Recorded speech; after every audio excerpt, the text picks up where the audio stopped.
Welcome to Mazak. Today we're going to talk about some features of our Preview G controller. This is our main operating screen. We're going to start with how we would load a program. We can do this a couple ways. It can be networked to your network where you would place things in from a share folder, or today we're going to go through how we would load it through a USB drive. So here we can see the programs which are on my USB drive, the programs which are in the file data folder on the machine. So we can select a program, choose to load that individual program, and here we see it over here.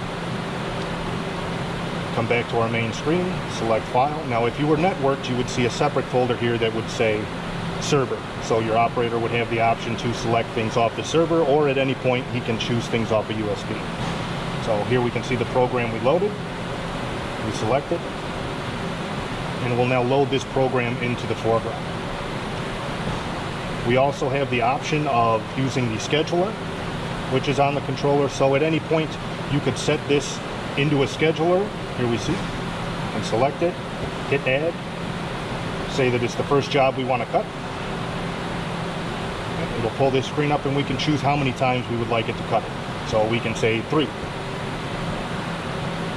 So now we see 3 times. If we were to hit cycle start now, it would begin cutting, cut 1, pallet change, bring in the next, and as long as we kept supplying it metal, it would keep cutting. You could build a schedule with multiple materials, multiple programs, and keep moving forward that way.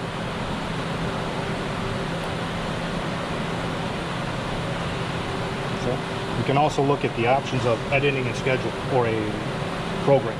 Here we can see our material call. At any point, if you accidentally program 1/4 inch and it's supposed to be 180, it's easy for the operator to go in at any point, select that line, and change it to the material thickness that's appropriate. You can also go inside the condition file, the tech table, and see speed, power, frequency, duty, everything that builds up the condition, and these can be edited on the fly as the machine is cutting. So speed, power, frequency, duty, gas pressure can all be edited, and as soon as you hit confirm, it will take effect as the machine is moving. We work our way back up. Cycle start.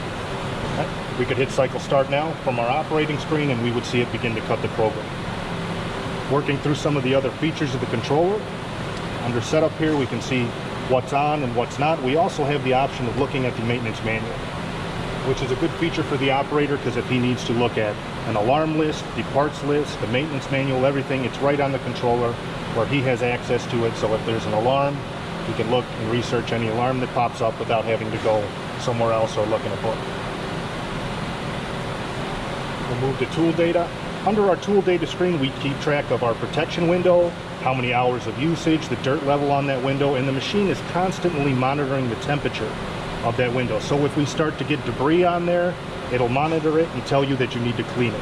If there's too much debris and the temperature rises, the machine will stop, tell you you need to replace it, and won't run until you actually replace it and move forward.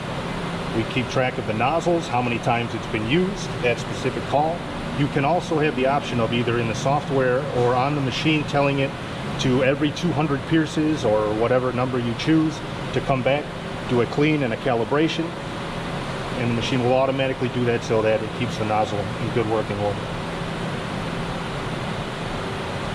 Under our programming feature, if you're using Mazak Smart System or Radan as a programming software, the operator from the controller has the ability to access previously built nests, select parts out of those nests, and cut them on any remnant size that you need.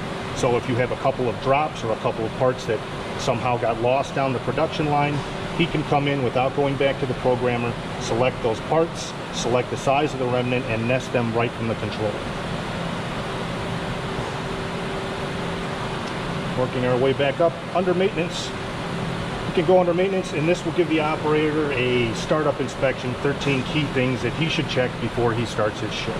These are also listed on the side of the machine, but it's nice for them to be able to look at the controller, check them off their list, and move forward.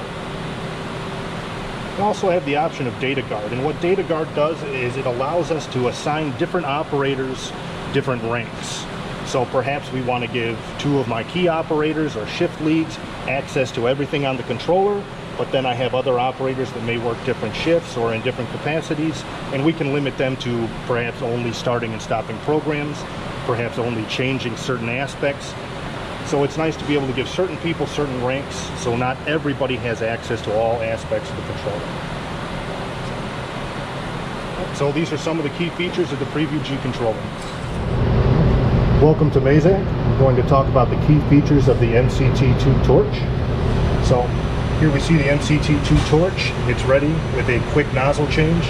Comes standard on all Mazak machines with an automatic nozzle changer that holds 8 nozzles. Inside this is our protection window.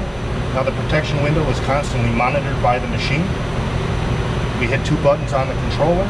We need to take a look at it. That unlocks it. We open this window.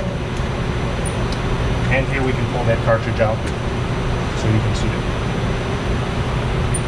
This protection window is a consumable part, and what that does is it protects the focus lens from any debris or spatter from the material. The focus lens is no longer a consumable part. The protection window should take care of anything that's going to get in the way. Welcome to Mazak. We're going to discuss some of the main operator maintenance functions on the machine. So if we look at the side of the machine, it goes over daily inspection items, things the operator should be checking daily, regular inspection items, things that are maybe weekly or bi-weekly.